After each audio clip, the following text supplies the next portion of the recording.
Okay, right, fellow Agilists. Today I have the pleasure of talking with Arie Van Bennekum. Now, I can't pronounce the rolling R's in Dutch, I'm afraid, so I've tried my best there.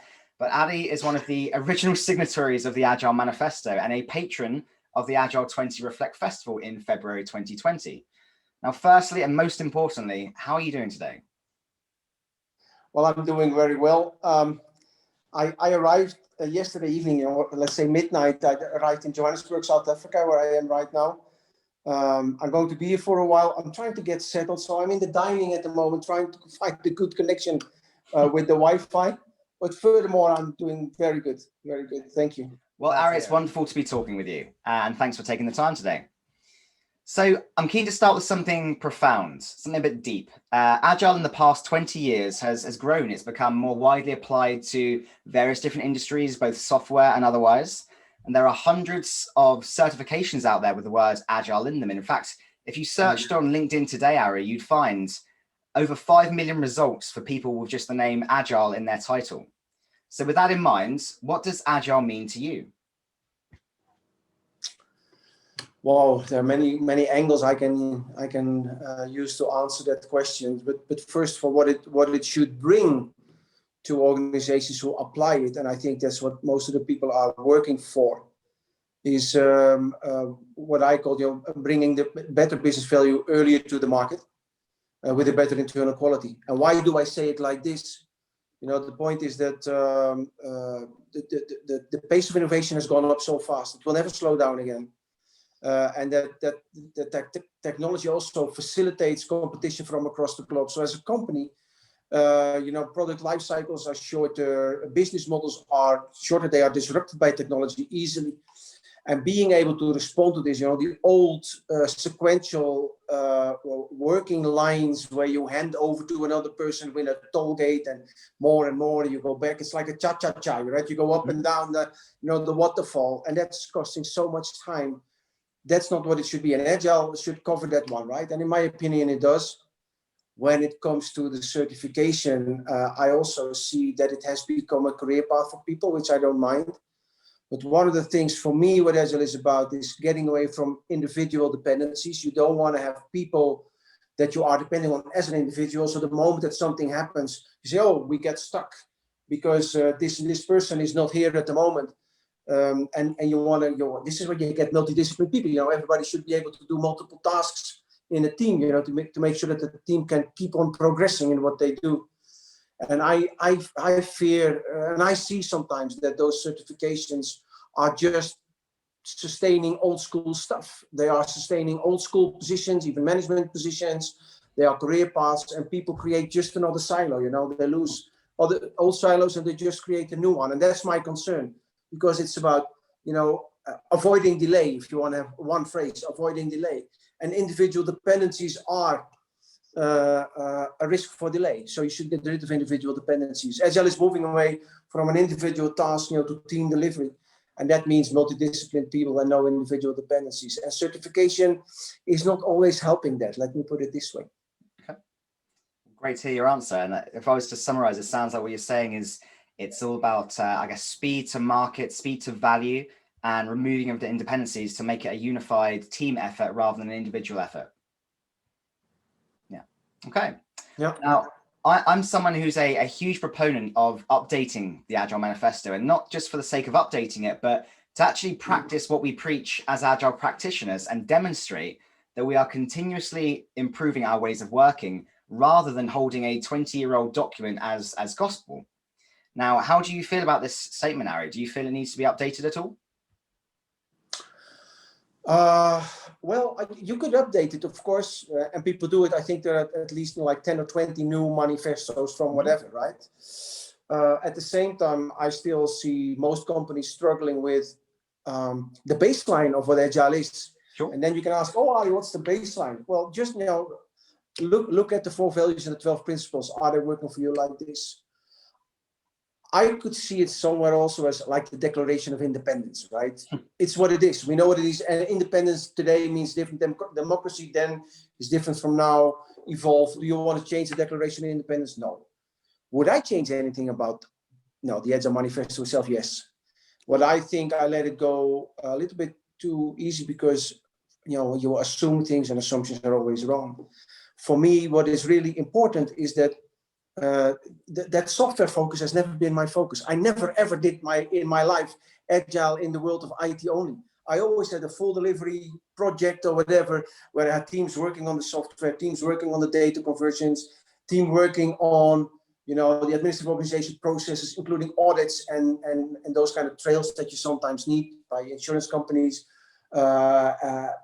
Education and learning would be another team. So you had all those different teams, marketing, communication, of course.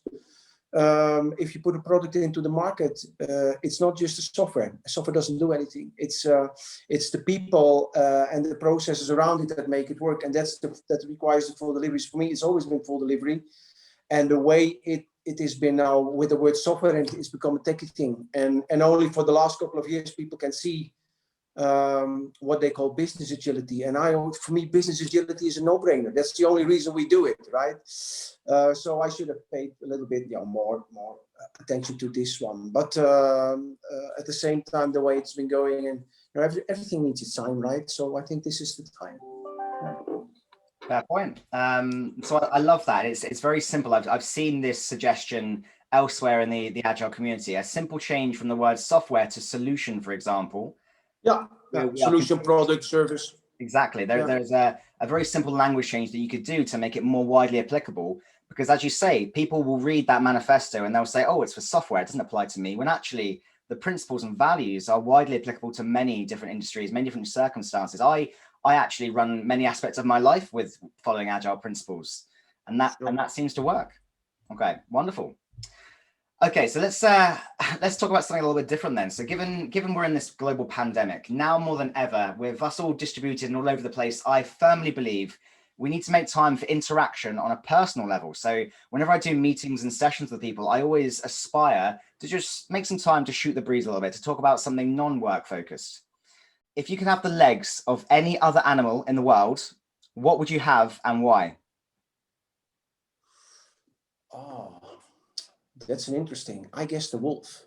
A wolf, okay. And yeah, because I like long distance running. I can't anymore. I had a motorcycle accident like 7 years ago. But I liked, the 10, the 15, the 20K runs. I love that so much. And the wolf is a long distance runner. I think I would like that. Yeah, that's not my forte. I'm built more for strength than for endurance. So I like lifting things, but running's never been my yeah. Never enjoyed it really, but good to know. Okay. I love hearing about who inspires people, who challenges their thinking and their perceptions. So Arie, who's your Agile hero? Very interesting question. If I go back in time, a long time ago, because I'm 56 now, right? So I have some years behind me. When I go to my childhood, sorry? You're looking great for 56, by the way. Thank you very much. But one of the people that really inspired me, were my parents actually, and I can easily clarify it because when I was 15, I remember I came home from high school, and I said, you come home at 3 in the afternoon, your mom's there, so you sit down, you have a drink, you have a chat, and I said, Mom, I know what I want to be when I grow up. And she said to me, she said, well, what, of course, and I said to her, I want to be a midwife delivering babies. And at that moment in time in the Netherlands, I think still is, and across the globe it is, it's a profession done by women mostly.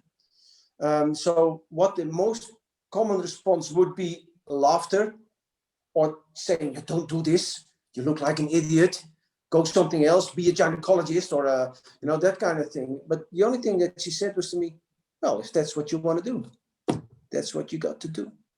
And the other one is my father, who had a couple of career changes in his life. My father, at the age of 10, had got severe damage to his back, and that progressively worked through in his life. So over time, he could do less and less physically. So, for instance, playing football with my father was not one of the things that I think I did it maybe once or twice in my life because he couldn't, right? And he changed career. He let go completely. And that requires guts, because a lot of people are sort of held hostage by where they are, and they think about the future, and they don't have the guts to go. So my father was a sailor, doing the long trips, like months, half a year or a year out, getting into a factory, being a foreman, then getting into education, becoming a high school teacher.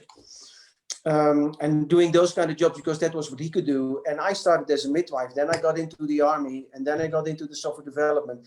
And even when I got into software development in 1987, in 1994, I made this career change in the company where I worked by saying, this is not how I want to work. I will not do that anymore, regarding an old waterfall project where I was in. And I had the risk of being fired again. And I think I always say, and that's the title of my first book that I wrote, is you're the architect of your own life. And if you let other people rule your life, it doesn't work. And both of them inspired me to make your own decisions, stand your ground. If that's what you want, that's what you want to do. Let's go there, right? Go it and be courageous. And in terms of inspiration, and other people might do, brilliant things. And then that could be someone like Barack Obama, going where other people, never been before, right? The respect, for example, that he had to other people. But also I saw the speech of, I should say Senator McCain, when Barack Obama won the first time the election. His speech in front of Republicans, explaining what he said in the phone call with Barack Obama was so super, super good and respectful. That's the kind of thing that you want to see. And that's, let me say, slightly different from what we experience in the world regarding some elections at the moment, right? So from your parents to the president of the United States, in this case, Barack Obama, but also other people that I saw, doing the things their own way. Sometimes people inspire you, and you meet them once for half an hour, you never see them again. It's just that one word, that one sentence that they can bring. And I think it's very important that you're open to that kind of thing, because we are very often listening to criticize instead of listening to understand. And that listening to understand is making you as a person so rich. So anyone who, I always try to listen from learning, okay, what can I learn from you? And in this, stay respectful. Don't blame people. Don't point with fingers. And we all do, because we all make mistakes, right? But if you did it, reflect on yourself, and this is not the way to go. And then I have theoretical parts like Daniel Pink about human motivation, autonomy, mastery, purpose, which is totally embedded in agile working. So there are many things and people that inspire me, but I think my parents and people like Barack Obama, I like them a lot from that perspective. Very inspiring people, and thanks for sharing your story about your parents there. I'm a huge fan of Mr. Pink as well. Autonomy, mastery, purpose very much underpins everything I aspire to do when I'm working with agile transformations and otherwise. So good to hear that we've got a similar hero there. As for the festival, I'm keen to talk about that a little bit. So you've agreed to be a patron for Agile20 Reflect Festival. What does the festival mean to you, and why did you decide to get involved, Arie? Well, connected to the first question, I think, what we did when we wrote the manifesto, all of us were active in a community. We changed our way of working a couple of years before, in my case, 7 years before. And between that change and the moment that we wrote the manifesto, I was very active in the community.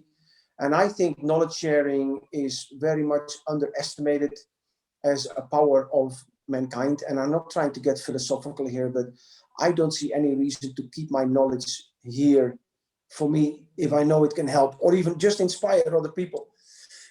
Specifically regarding the Agile Manifesto, I have an angle that not everybody has. I always had that angle since 1994, and I'm very willing to share. And any kind of conference where people are open and honest and respectful to each other, and they take their responsibility and make it really nice and beautiful together, that's where I want to participate in. And sometimes I just don't have the time to do a lot.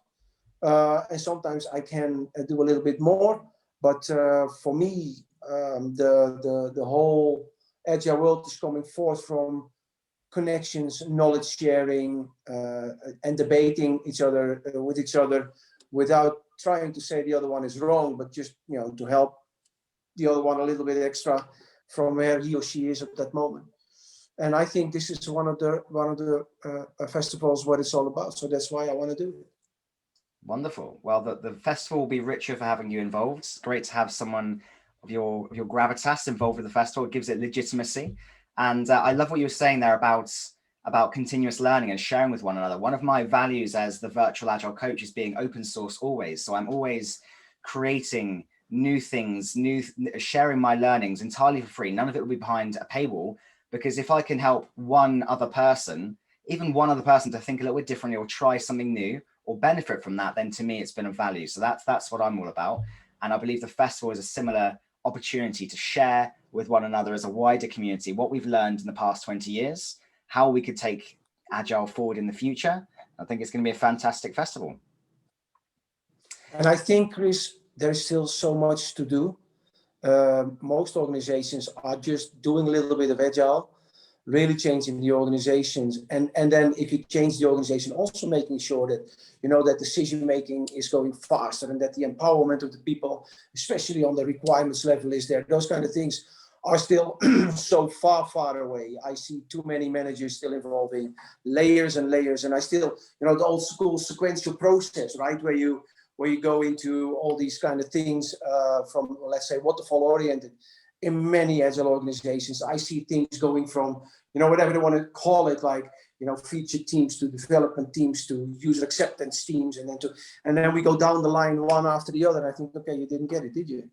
And there's a lot to do there. And I think this is the kind of festival where we need to create that kind of awareness. I very much agree with you. Well, Arie, it's been an absolute pleasure to talk with you today. Is there anything else you'd like to share with anyone listening? Yeah, I think I want to reflect a little bit on the thing that you and I just mentioned about listening, to criticize or listening to understand. And what I would like to invite everyone to do is to listen to understand and not just start criticizing and look in the mirror and say, hey, how agile am I? I see, coming back to your first thing about the certification, I see people getting a certificate and that's what it is and nothing else. I had in front of me was the manager of Scrum Masters, hands in the side like this. And she said to me, I can't see why we have to do it like this because we've been working like this for years. And then I think, okay, you didn't get it. And that's a pity, especially if those kind of managers hinder other people to grow and to develop. And I want to share with you guys, I want to share a quote that I saw on the wall when I was at the client's office in Romania a couple of years ago. And it said from Winston Churchill, but someone from the UK said to me, no, they say it could also be Cardinal Newman. They don't know for sure. But this is what he said. He said, perfection is not a state. Perfection is an ambition. So to reach your ambition, you need to change a lot. So perfect people change a lot. Now, just replace perfect by agile. So agile is not a state. Agile is an ambition. And to reach your ambition, you need to change a lot. So agile people change a lot. There is not one thing. And one of the old paradigms that is very persistent is that, in the past, there was a very clear role description. This is what you do, and this is how you do it. And this brings forth that people, again, take another silo role in the agile world, which is never what it meant to be. And I would like to invite, keep on changing, keep on improving, keep on listening. You never know. When I go to, the moment it's a little bit different with the remote conferences, people book my calendar, if they see a gap somewhere, it's like, bam, I have another session in there. But when I'm on a conference, a physical conference, you do your talk and afterwards you come off stage and you have time. I like to visit other people from the agile world. At the moment, I love to go to tech talks because I got a little bit disconnected from technology. I like to go to tech talks to learn. And if that's what you can do, if that's where you're going to go, that's the spirit. Keep on learning.